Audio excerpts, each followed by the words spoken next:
Gootummaa kee yoo laalu gammachuun na boonchisaa, oromummaa kee yoo laalu siin diina doorsisaa. Leenca taankii malee laaptooppiin lolee diinota Oromoo caccabsan golee. Ati goota abbaa feete caaltaa, waan bori dhufus har'a laaltee gartaa. Leenca sanyii nadhii tokkicha akka kumaa, lafa ati deemtutti si haatiisu waa'ee uumaa. Ati goota jawwee koo goota dhaloota qube, Oromoo ta'uun kan kee diina garaa gube. Lammii kee qofaa miti alagaanuu si faarsa, waggaa kuma nuuf turi jiraadhu umrii harraagessa.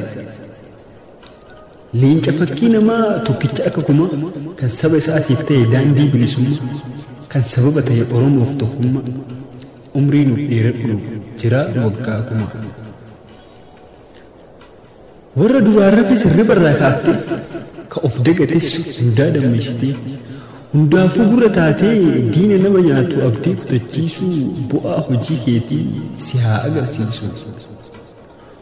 Oromoon si jaalata tokkolleen si jibbu, warri si jibbu jallaa biyya bulchu, nama lammii isaaf waan gaarii hojjetu, kan lammii isaaf ta'e seenaa hin dagatu. Erga qabsoo sabaa ol kore faanni kee, erga karaa haqaa ta'e bari yaanni kee, warra dababare hurrii itti marte, lafti naannoyteeni bakka seensi dhabde. Qeerroo fi qarreensi jalaa dhageenyee, amantii fi kutaa wal qoqqooduu dhiifne, hunduu si dhageenyee si jala kakkaane, galata rabbiitiin kinoo har'a geenye. Warra dur nyaate qabdee haqisiifte, warra hamoommatu sirriba dhabsiifte, taa'anii waan kee yaadu itti badee malli, injifannoo goonfadhu milkiidhaan nuu gali.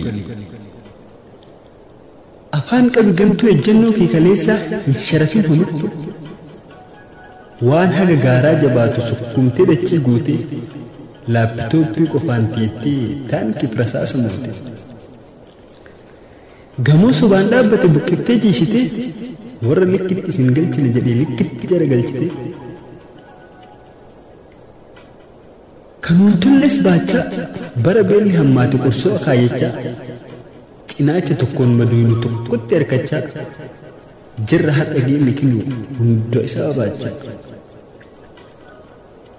Nu ijaaruu malee ijaaramaan diinni, haqa namaatiif olii gadi hin fiinne, ka ammoo nu saamu ufitti hin dhiifne, kan hormi nu saamuuf hidhatee tirtiru, nu ammoo falmachuu wanti nu dhorgu hin jiru, nu ammoo falmachuu wanti nu dhorgu hin jiru.